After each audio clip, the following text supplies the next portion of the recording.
my annual pleasure to introduce my friend Leslie Fair to usually the folks on the phone, but now also to my friends and colleagues who are in the room with us at Venable.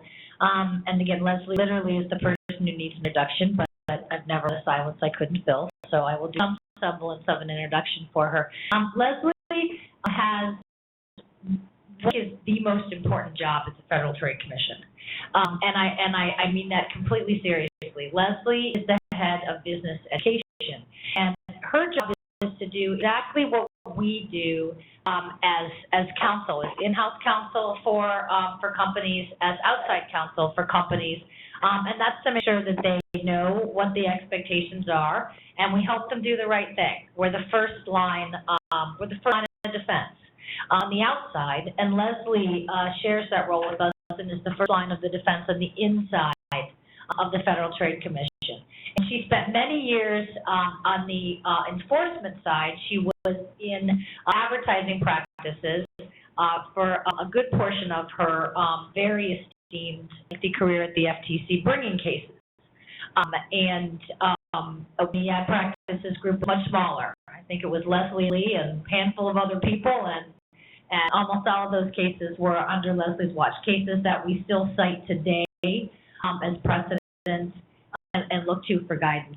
But in moving to this business role, she comes out, she visits with folks, she meets a lot of folks. It's her job not to know what her cases are, like when she was in ad practices, but to know about every single case that the Bureau of Consumer Protection brings. And to provide companies with the information they need to stay out of the enforcement fray. And we're very lucky to have with ERA such a long-standing relationship with Leslie, and this has been one of my favorite traditions. It's nice to have a tradition after Christmas. We go through all the holiday, the Christmas and Hanukkah and New Year's traditions, and then back to the grind. This is one of our first loveliest traditions to kick off our ERA year together with Leslie to tell us everything that happened in 2016 at the FTC. And with that, I will turn it over to Leslie with one more reminder for folks on the phone to please mute your phone. We love your dogs and other things, but don't want to hear them during Leslie's presentation. And also a reminder that we are taking Leslie's portion of the call. When we turn it over to questions at the end, it won't be taped, so you should feel comfortable and free to participate. And with that, Leslie, take it away.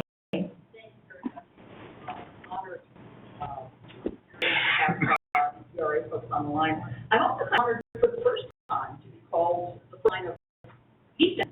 I'm usually called the first line of offense. Leslie, I hate to interrupt you. Could you get this is Bill McCall of the ERA. Could we get you a little closer to the microphone just so we get a good recording? I haven't ever been asked, but thank you. I will. Can you hear me? I was about to say, hear me now, but I thought I might get sued. That sounds a little better. Yeah, thanks. Okay. Well, I brought this mic over here. Should I try this one? Oh. Jackie, are you here? Jackie's our technical support. All right, I'm gonna at least for a while. I think you can take it down. Yeah, that works. Great. Wonderful. That's Thank better, you very Leslie. much. Working? Yes. Wonderful. Much clearer. Yes. Thank you. I have always felt a very special place in my heart for ERA, simply because I was at the first meeting in the early 90s when a group of attorneys came into the Federal Trade Commission and said, we've got this new form of marketing about to start an industry association. Can we sit down and chat with you? I was the one busily taking notes for everyone else sitting in the corner back then. 20 years or more have elapsed, but that's one of the reasons why I have such a soft spot in my heart and a fondness for the ERA folks. I am using, again, the same traditional method that I've been using to give you at least a summary FTC recap. I always call it the top 10 for electronic retailers. I do that for two reasons. One, in homage to my former FTC colleague and friend, Gary Haley, who does have one of the best music blogs around. I was not paid for that endorsement. And the second reason is I have difficulty making new PowerPoint templates. So I won't ask Gary which one of those is more important, but that's why, again, I'm giving you insights into what looked to be the 2016, from my perspective, top 10 developments for electronic retailers. I usually used this slide in the past, first as a reminder that my comments are mine alone, but also I decided to do something different this year because pretty soon some electronic retailing quadzillionaire who is 24 years old is going to ask me what the licorice bagel is, and I would have to reveal that it is in fact what we use to listen to music on. So here, break from tradition, I have digitized my music collection, and instead we're going to be listening to these as real people listen. Here are the 10, I'll start off with one development. I'll give you a little hint through a song title, and then I'll tell you what each one stands for, at least from my perspective, what I call the perspective of the person who changes the toner. One issue, and again, these are in no particular order. The first song on our playlist is Doctor, the Thompson Twins. This one is particularly helpful when talking about deception because I think the name of the group is deceptive in and of itself. If I remember, the Thompson Twins are neither twins nor named Thompson, so the good approach mentioning health claims in advertising. There have been a number of cases. Certainly weight loss and diet continue to be a major area of interest. The rectal alternative case is just one example. But we look very, very closely simply because those kind of issues are so important to consumers. Another one that you may have seen recently was the FTC's settlement with Supple. This was a beverage that used, among other things, long-form advertising to make claims about pain relief, especially for older Americans who are experiencing, kind of the orthopedic issues and joint pain that folks often have. And so this was an example where the FTC alleged the company did not have scientific substantiation to back up the very expansive pain relief claim they made. This is kind of an interesting example on jumping ahead a little bit because this is one of the first cases where the FTC has specifically mentioned a Facebook chat that alleged not only deceptive claims made in the company's more traditional advertising, but also specifically referred to some very public, chat claims that happens on the company's Facebook page. So I think that's just an interesting development. I don't think it should surprise anybody. Look at that when a company says its Facebook page, try this, we're great, if surgery hasn't worked for you or something like that, or if you're afraid of surgery, try this great product for your terrible knee pain, regardless of the method that the claim is disseminated. Another area in health claims that's getting a lot of attention is as products and services are moving into apps. This is nothing new. The FTC brought its first app case, I think, 6 years ago. Found out about it while on a plane to Denver sitting next to Amy Mudge, and we realized as I was writing the FTC blog post, she was writing a client update on the big development. I did peek, Amy. I'm sorry. I should have told you. I'm sitting behind you. That's why. But I think this oral lab case is a very interesting one. The app allegedly, you could put it against your desk.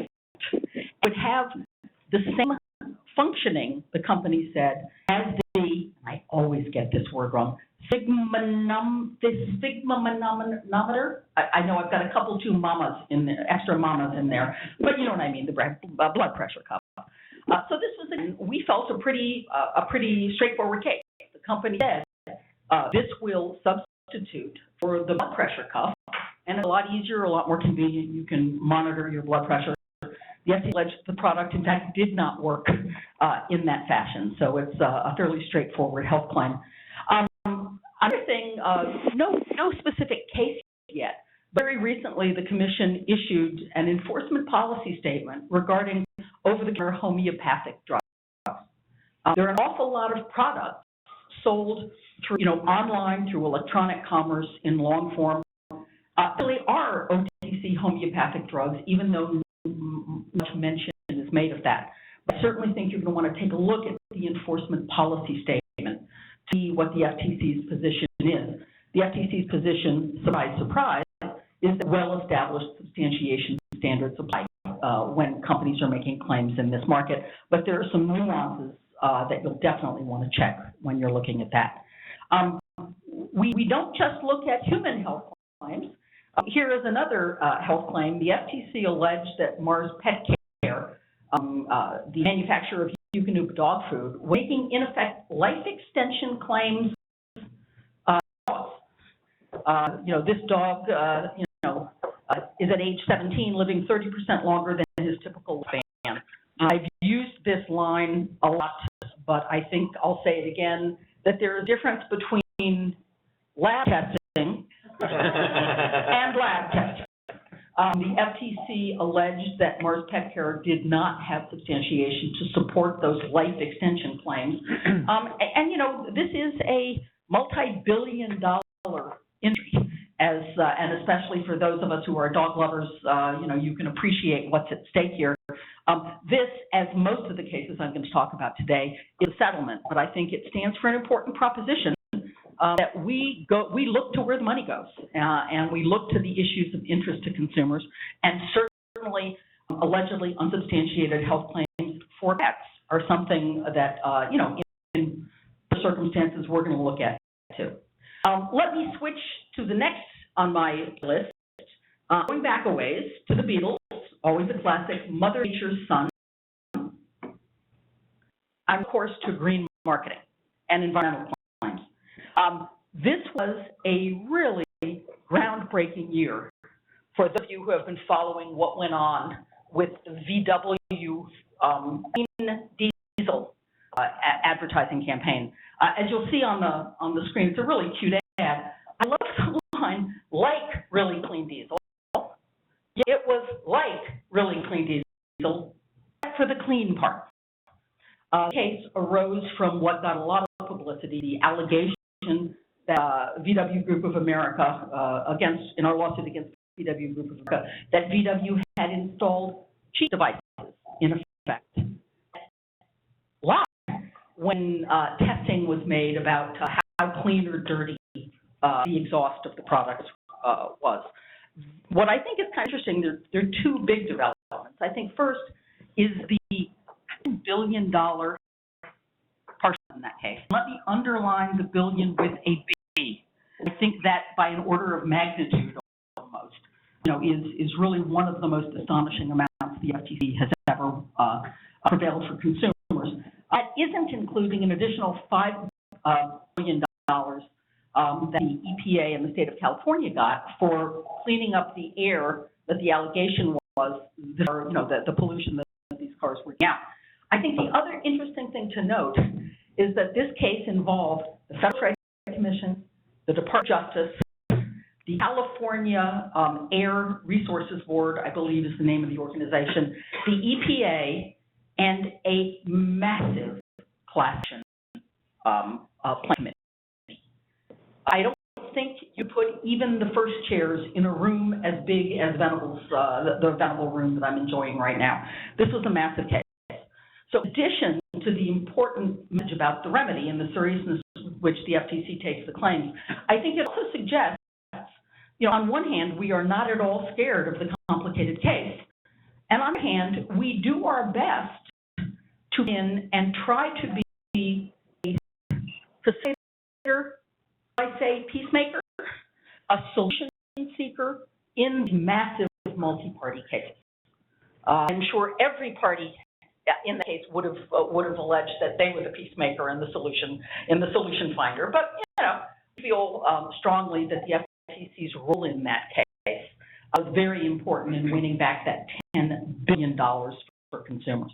On a different front, the phrase "all natural" is a matter that's gotten a lot of attention lately, simply because it's so popular with consumers. The FTC settled 4 cases, products that said they were all natural and then had chemicals in them that the FTC alleged did not fit that definition. There's also a litigated commission opinion in this area that arose on a summary judgment motion. The California natural opinion certainly has a lot to say about all natural. It also has a lot to say in a commission order, and those in a commission opinion don't come out often. Has a lot to say about the use of disclosures.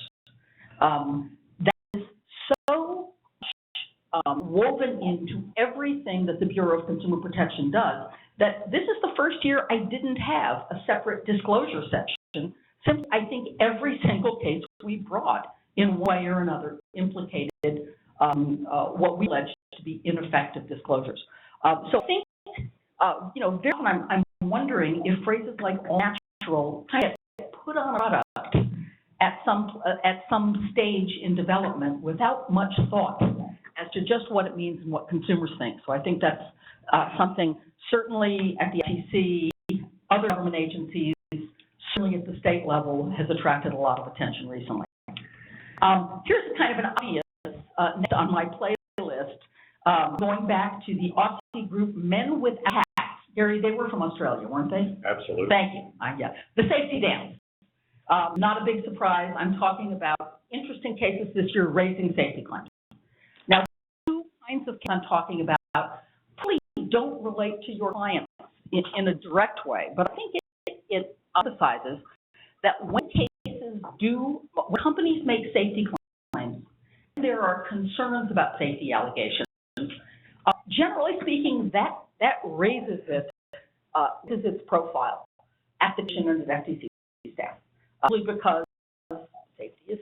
The two sets of cases, the first settlements with GM and two other, very large dealers. They were touting, in the case of GM, 172-point vehicle inspection. And we're not just talking cup holders here. These were the brakes, the drivetrain, the transmission, et cetera. Concern in this case, from the FTC's point of view, was that GM and the other dealerships did not disclose that some of those cars sold with that 172-point vehicle inspection had open, meaning unfixed, safety recalls.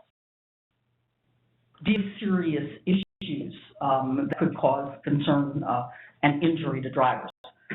Those cases were brought, I think about 10 months ago. We just followed up with another group of settlements.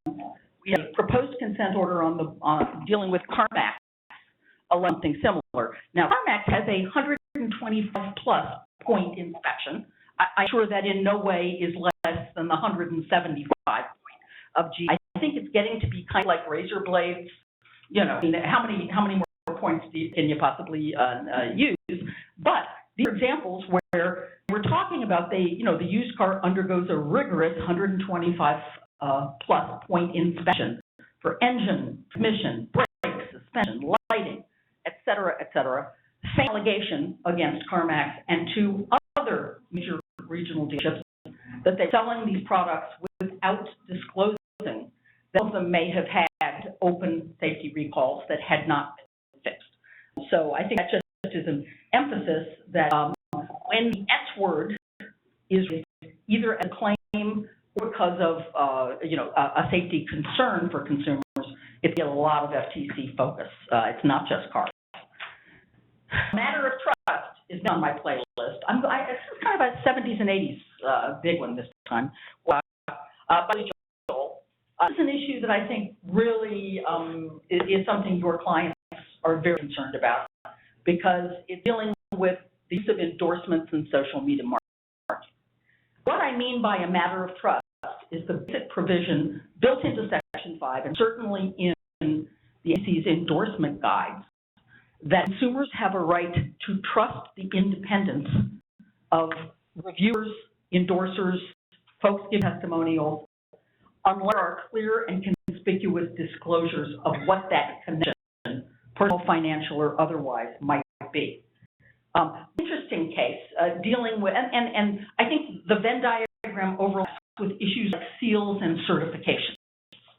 This was an interesting case. The FTC brought weight loss action against Healthy Trim, you can see here, handled that separately, but then saw this Dr. Trusted seal on the site and looking at what the Dr. Trusted seal was that the Smart Click Media offered, and the FTC looked into it and alleged in our complaint that it did not involve analysis or evaluation of health claims that the product's making.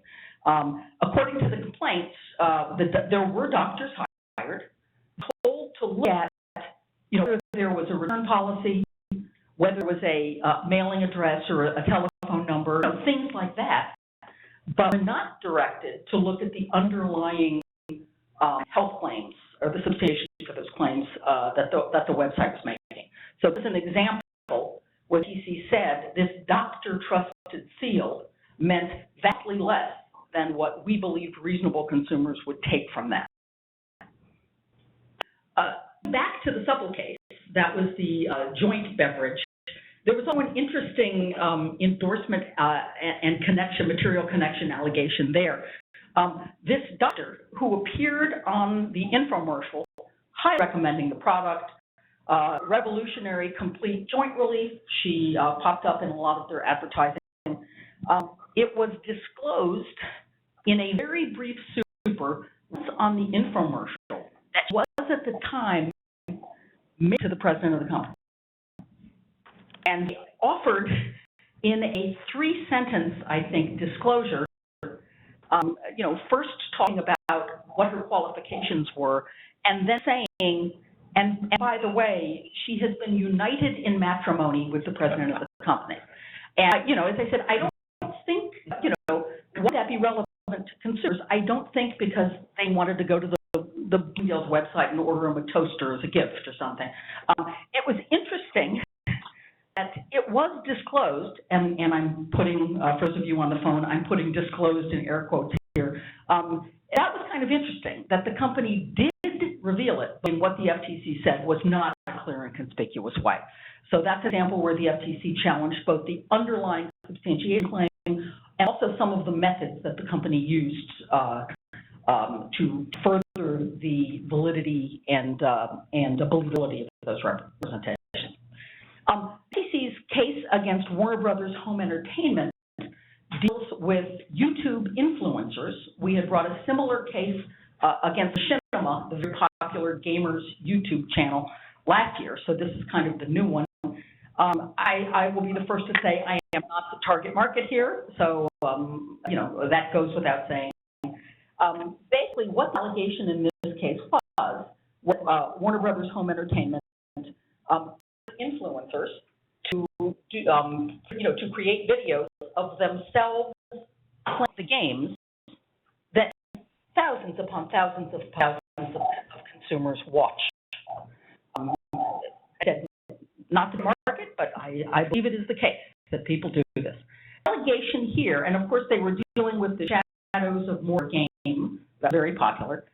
The question was, of course, that they were being paid by Warner Brothers to say great things about the product of Shadows of Mordor game.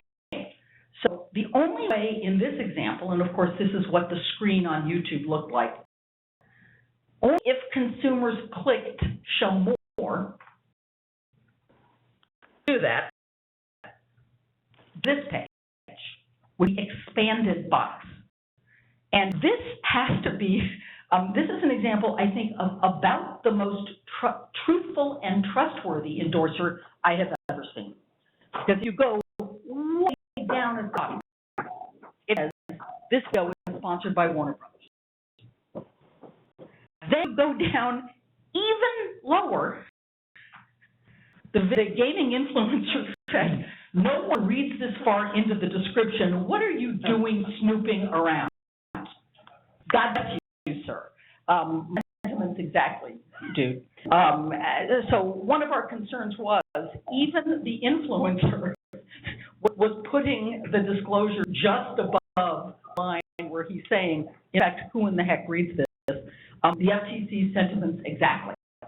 And as a result, the FTC alleged that this was not an effective disclosure, that the gamers were getting paid to offer these recommendations. I think a lot of you are well aware of the Lord and Taylor case.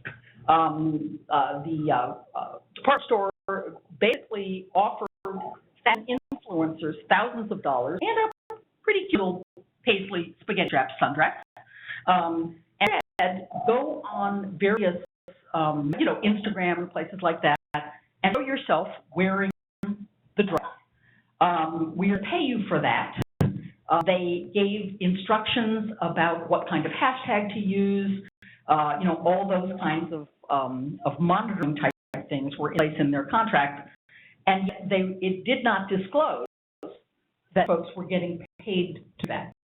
The FTC alleged that that was a violation. I think this was interesting in that it shows the many different forms of marketing the FTC looks at, including, things like Facebook and Twitter and Instagram and everything along those lines. The best place I still think to go for questions is the FTC endorsement guide, what people are asking. It is occasionally updated. We mention when we have new things in the endorsement guides, in the FAQs. I think that's a good place to look for more information. Related issue, I'm also going back to the 80s, Madonna's Borderline. I'd like to talk just briefly about native advertising. This is an area where, the case development is just sort of starting under the guise or name of native advertising, but it's something that I think we all know has been happening for quite some time. The example in this case, also back to the Lord & Taylor case, the online fashion magazine Nylon. The alleged in this case, oh gosh, there's the peach paisley spaghetti strap sundress again. That Nylon talked about this great new design lab line that Lord & Taylor had without disclosing that was paid for by Lord & Taylor. And this was the first case after the issuance of the December 2015 policy statement and business guidance on native advertising, but I think this is an interesting case to take a look at in that area. Next, Nick Cave and the Bad Seeds. I'm of course to what may not always be love letters. I'm referring to consumer reviews. All I want to mention here is that Washington was busy talking about a lot of other things. Congress passed a very interesting statute that I want to make sure you and your clients are familiar with, the Consumer Review Fairness Act of 2016. It's in effect an act that makes it illegal for businesses to punish consumers for posting negative reviews. I am greatly oversimplifying it. All I know is that the FTC and the states have law enforcement authority over it, and the FTC is supposed to issue business guidance on it. Congress did not call me directly to let me know that was on my next on my workload, but don't worry, it has been added. We have had cases, including pending against a company called Roca Labs, alleging that there was a buried gag clause that was used against consumers who posted unfavorably. This is something that kind of flew a little bit under the radar. I'll be writing about it, a little more soon, but this is a thing that if you haven't been paying attention to, I think all of us need to look at it a little bit more closely. Safe Sound by Capital Cities, yes, I think that is the only song I'm mentioning recorded within the past 35 years. I'm talking, of course, about data security, which continues to be an issue for every business. Certainly electronic retailers, local florists, Fortune 500s, companies like Wyndham, of course, where that was an issue. Slide of the FTC's data security cases. I'm running out of space. I'm going to have to use a continued on next slide too, but this has been a major issue of FTC interest and involvement for many, many years. I pull out just a couple cases to talk about. Come as a shock to you, Addison was hacked. Big, I know. The FTC's, concern was not necessarily about issues about the nature of the business itself. That's not the FTC's concern. But when companies make objective product representations that we believe not to be substantiated, that's when we get involved. The company made a number of affirmative statements about how secure they were, and also the FTC challenged those as deceptive. The FTC challenged as unfair the sum of a number of different choices Ashley Madison, the company, made in how they set up their system that the FTC alleged put consumers' personal information at risk. And getting back to the seal, the kind of issue that I mentioned I don't know if you can see on there. Let me blow it up for you. Ash Madison, you may be surprised, was the winner of the Trusted Security Award. That is us too. What is the Trusted Security Award? A clip art of purple metal. The FTC alleged there was no Trusted Security Award. It was something that Ashley Madison sort of awarded it to itself and suggested, at least according to the complaint, without merit. But that's just an example of, why would a company put a bogus seal on their site if they didn't think it was important to consumers? So ask Ashley Madison. Another interesting case, the ACES case, I think the phrase "in search of incredible" is kind of an unfortunate turn of phrase. And you're talking about the credibility of advertising representation. This is kind of interesting. The company obviously makes routers and a lot of other gear, and made a lot of representations about the safety and security of its products. The AC alleged that there was a series of holes, if you will, that allowed hackers to get access not just to the computer, but to documents on your home computer, medical records, tax records. And just as I said that this was the year of the most honest endorser, this is also the year of the most polite hacker, because when the hackers broke into people's computers, they left this message. First, they said, "Message from this is an automated message being sent out to everyone affected. Your ACES router and your documents can be accessed by anyone in the world with internet connection." We're doing that hacking thing, but thanks at least for pointing this out. What people were finding is that they could put, some words in a search engine, and I would, mud tax return 2014, and golly gee, it was showing up in those kinds of searches. So that's an example of a data security oops that, of course, caused the FTC to take real action. The place to go for the past 2 years has been the Start with Security brochure. I think it's a very useful resource for businesses in that area. We move to a related area. Breath you take, watching you, of course, by police, raise the issue of consumer privacy. Here again are the logos of the FTC's consumer privacy cases, not yet onto page 2. One of the most interesting ones to me was InMobi. InMobi is, advertises itself as the largest independent mobile ad network. And the issue in this case was that InMobi, in effect, overrode consumers do not follow my geolocation requests on their smartphone. So it would set up their phone saying, "I don't want you to follow my geolocation." And yet InMobi, through services they provided, able to override that. And of course, a lot of those phones are only age 13. So it's kind of an interesting, interesting angle also. The FTC is also looking forward at events dealing with drones and smart TV, 2 areas that raise interesting consumer protection and privacy concerns. The best place to go for this is, again, the FTC's Internet of Things, Privacy and Security Connected World report, and Careful Connections, our business guidance. And I can announce, approximately an hour ago,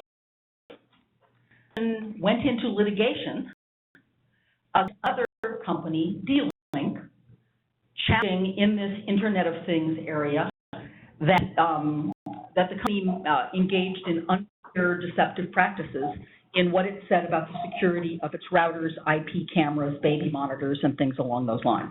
So I think the Internet of Things remains a major issue. You want to take a look at the case that the FTC filed just moments ago. Let's move on the playlist. My Generation, The Who.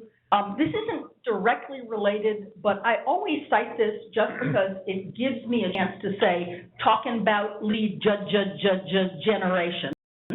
Lead generation, obviously an issue where many of your clients, where it kind of overlaps with what they're doing. The FTC has brought a number of cases this year that deal with various aspects of lead generation.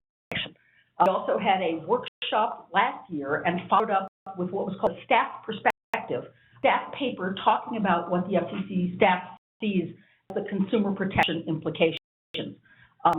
Anything with a chart and graph like that lets you know that there's a lot going on behind the scenes that consumers may not be aware of. I think lead generation is going to continue to be an issue of great interest. Let me finish. I think this is my last one, Change the World by Eric Clapton. Maybe changing the world, but possibly changing the world if you are one of the companies currently under order when you look at some of the remedies that the FTC has sought and won in recent cases. This was an interesting case involving online payday lending. This was the AMG Services and Randy Tucker case. What's so interesting about this is that this case started raising some very interesting law school exam questions about whether online payday lenders that have an affiliation with Native American tribal entities are covered by the FTC Act. That has law school exam question written all over it. The FTC, went into litigation.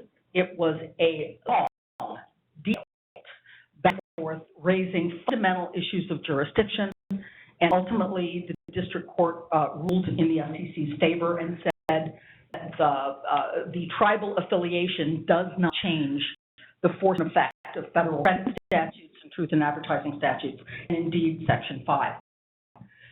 This went trial. And after a long proceeding, the district judge ordered in excess of $1 billion. Now, stipulated judgment, a portion of which will be suspended, that is an order entered by the United States District Judge in a case that took the FTC years and years and years to prove. We thought the principle was important to establish. We think the district judge's remedy is a good one for consumers who were, we allege, taken advantage of. I believe the district judge agreed to take advantage of with a number of deceptive practices in this area. But I think it stands for the proposition again that the long drawn-out defenses are not something that in any way scares us. Have you met some of my colleagues? Really? I mean, come on. Yeah, they're not bothered by that at all. So we will handle every defense thrown in our path if we think it's in the public interest to bring the case.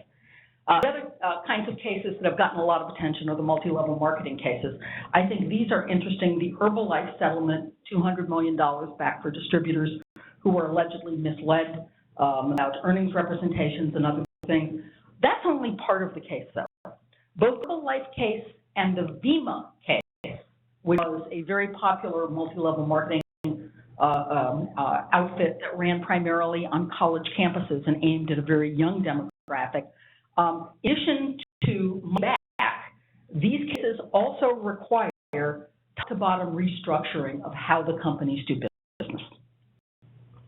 The main lesson from this is if the incentive is on bringing in recruits as opposed to selling products to consumers who don't have an affiliation with multi-level marketer, if it's the recruits where the emphasis is, companies need to be very careful and check what their practices are. So I think the Herbalife and Vima cases, stand for that proposition. The device case just settled a few weeks ago, resulting in $100 million for consumers. The issue of for-profit education is an interesting, complicated one, raising a lot of sophisticated public policy questions. Our concern, of course, is in advertising. Device Ad said in 2013, 90% of DeVry University grads actively seeking employment had careers in their field within 6 months of graduation. Just the ways that the FTC alleged that that was a deceptive claim, many of them had jobs in their field before they went to DeVry. Other issue was how in their field was defined. One example, business management people who were waiting tables, working to have careers in their field. So there was an awful lot going on of how the company made those representations. There were also representations basically saying that no other schools, undergrads who finished their career a year later are making more money than dry grads. And the FTC challenged that representation as misleading also. I think we also are currently in litigation against Stratford for the online high school program. We have settled with Ashford, but this is an interesting area and an area where there's a lot of online, a lot of electronic advertising of these kinds of products. Where to go, of course, for the list on this, certainly ftc.gov and business.ftc.gov. The business side is when you can scroll down to find your particular area of interest, health claims, endorsements, something along those lines, and get the latest cases, the latest staff closing letters, reports, workshops. I also, in a blatant bit of promotion, strongly encourage you to subscribe to what I personally consider to be the second best advertising law blog out there. I'm not a top 100 from the ABA, so like some people I guess, in my personal opinion, a useful source of information. As I said, I get older the closer I get to retirement, so I like to keep it as interesting as possible for folks. But we have a series of blogs for consumers, for military members, certainly for businesses. We have a tech blog that our chief technology officer deals with. And obviously, as I always tell you, I will not have the answer, but I'm closer to the person who does, which is why you should always feel free to contact me at lfair@ftc.gov if you have any questions. You do not need to to talk to us about who you represent. We're happy to listen to questions written or called in the hypothetical, but we'd much rather talk to you in a setting like this, or through a phone call, or through a visit, or through an email. We never want companies to feel that they do not have a source of information from private law. We do not, and nor do you want us to declare ads. But I certainly put you in contact with the FTC experts in the particular issue, whether it's endorsements, native advertising, claims, fintech, drones. Be able to talk to that person and get more information. So, question? Well, yes, let me see, does mine work? Yeah, there. Leslie, your blog would be number one on the blog 100 list if they opened it up to government blogs. I shudder for that day because I'm certain that the All About Advertising Law blog that all of the folks in this room contribute to would get bumped off in favor of you. I mean, you should both be, I think, complimented and slightly concerned that we all read it so regularly. The ERA blog is actually something that has grown throughout the year, and I suspect that Bill Mullen will probably ask someone in this room to write a summary. So I was pecking away. But we've got folks on the phone. So before we open it up to folks in the room here, open it up to folks on the phone. Bill? Or is it physically? Nothing. Okay, well, that's good. At least we can hear folks on the phone. Don't be shy. If anyone on the phone has a question, I don't know how the audio is working right now, but if you have a question, please go ahead and email it to me. And I think I'm in the audio queue, so Amy, I'll if I get any, I'll ping you guys with that. So you should maybe start there in the room. I think we're open. I think we can hear. We do. I think we can hear. Well, folks should feel free if they're shy to send an email to Bill or to me, and I'm happy to ask a question. Otherwise, yeah, I think, okay, so we can open it up to a few questions from folks in the room.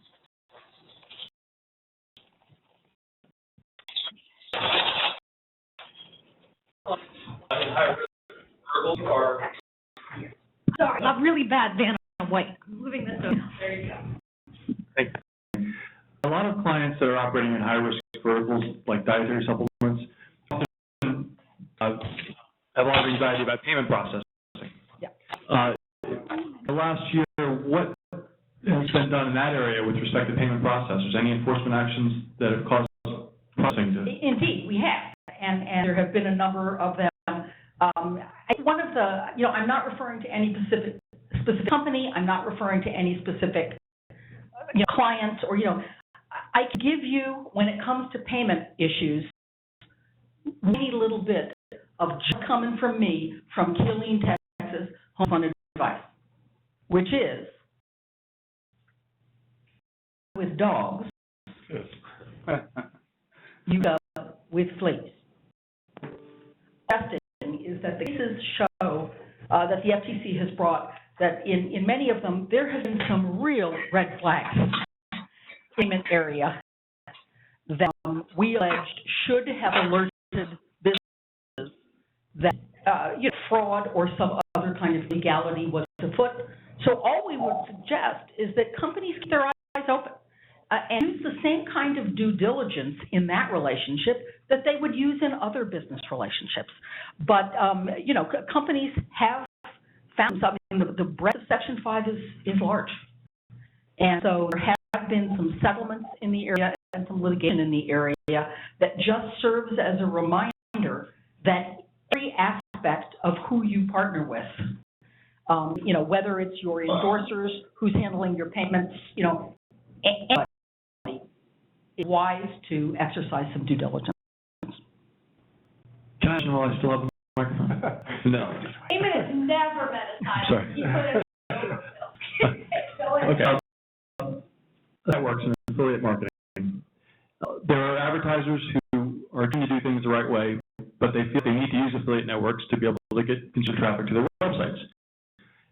And they trust that the network is doing its own due diligence and being compliant, and come to find out that's not happened, and they don't have visibility. And say, wow, I wish this affiliate network, this based action, because they really need to tighten up, because they're putting us at risk. What has the FTC done? What do you envision? I think that's a point. We are really here and have we feel pain. We get what's going on. In this area, certainly, there is nothing illegal about affiliate marketing. And so we always want to be very careful, especially in, I don't want to say the infancy, but in it's a toddler. It's been there for a while.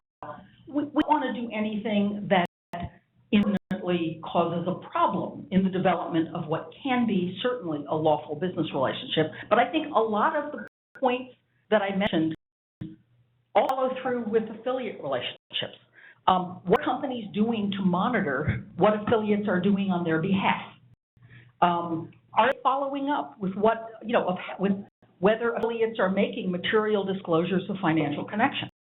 And I think, the cases the FTC has brought to date are ones where the company selling the product wasn't really following through, double check. Now, can a company know every single thing that's being said about them online by anybody? Of course not. Putting processes in place to make sure there are checks and balances and monitoring provisions in affiliate marketing arrangements is certainly very wise. To the extent that companies have concerns, there are bad apples or bad practices in this area that are harming them as well as consumers. We're very open door policy to hear about that. A lot of what we hear about what's going on is from companies saying just what you said. We're trying to do the right thing here, but ourselves to a high standard, and there are a lot of iffy practices going on about there. And we have open ears and want to work with companies eager to do the right thing, so that's not a hard thing for them to do. Thank you, Damon, because I bet both of those questions were ones that people on the phone, even if they're shy, they're top of mind for them. I'm going to turn it over to Ellen Burge to ask a question. It might be the last one. I got to go. I'll watch my time. I'm going to give you one quick something to think about, Leslie. I'll give you a moment because it's got to be asked. Most of what we talked about since November is the election. What's going to happen? And in particular, they're really on our favorite agency. And so we don't expect to have the answers, but I'd love you to spend a minute or two in closing talking about some of the changes from staff who's been there, been through administration changes, including from one party to another, what you think we might expect to see. But Ellen? Okay, took my question, but I have another one. Remind me, whenever he started talking about affiliate marketing, have you looked at product review websites, and could you comment on what you're seeing in that space and what you're looking at there? Sure. I think, this is another example where, listen, product review websites that are truthful, where material connections are revealed, are amazing, are force for amazing good for consumers. I emphasize the truth aspect. There are a number of cases that the FTC has brought within the past year alleging skewing of that relationship. I mentioned that Aura blood pressure case. I mean, I'm not specifically talking about product review sites, general consumer reviews. That had two other interesting counts. On Aura's own site, it had a recommendation from two people about what a great product it was, without closing that the two people mentioned were the mom and dad of the company's co-founder. An interesting one, on the Apple App Store, the Aura blood pressure machine was highly touted by a user by the name of Archie 1986. The founder, Ryan Archican, posted that glowing review himself. We're all litigation against a group of auto dealerships, Sage, where the allegation was that the glowing recommendation about the service department of a car dealership was by the wife of the head of the service department of the car dealership. And we realized that deception in this area doesn't just affect consumers. It affects legitimate businesses too, because we're all aware of how awful the practice is of unfairly and deceptively trashing competitors in this space. So you can be assured that this is something we look at a lot. You also be assured that these are tough cases to prove.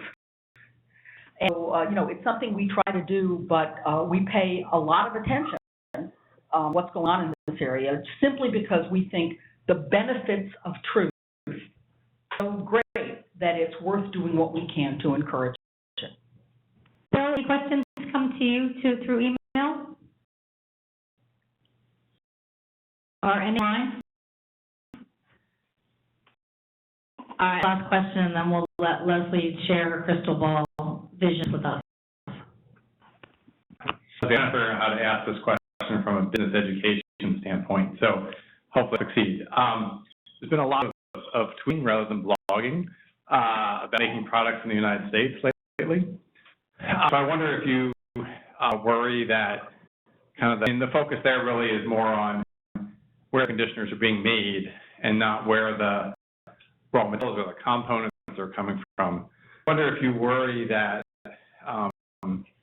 this message about what it means for a product to be made in the USA is at risk of being sort of drowned out by all the political hype and conversation about moving manufacturing back to the United States. I mean, certainly, one thing this lets us know is that this is an issue that matters to consumers. We've been saying that for a long time, and discussion, definitions aside, public policy aside, certainly lets us know this is something, as you know, people feel very strongly about. We do have our case, which was the first case to go to, into litigation in the USA area. It ultimately did settle, but I think, this, that was kind of a banner in that sense. We're always interested in seeing new and updated consumer perception information and empirical data about how consumers understand what these phrases mean. And to the extent that there is new empirical data, methodologically sound data. If consumer, that's not just in the Made in USA area, that's in every area.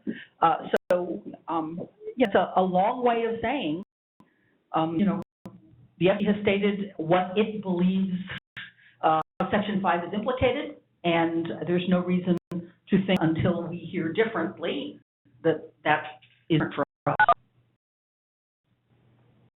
Hi, Leslie, thoughts on what change of the guard might mean? Quite unfortunately, we lost this year the late, great Miss Cleo infomercial psychic. So isn't that kind of sad? Of course, subject of a $550 million FTC settlement, but, here's all I can offer, and I describe myself regularly as inside the beltway, but out of the loop, because the one place, when it comes to what's on the Hill, I was with my Brownie Scout troop during the Lyndon Baines Johnson administration and have not been back since. And as a DC native, I get to vote once every 4 years, so it's really not something I follow a lot. What I have followed, I think I have been at the FTC for, I would say, 7 maybe changes of administration or something like that. And, number one, the FTC is an independent agency.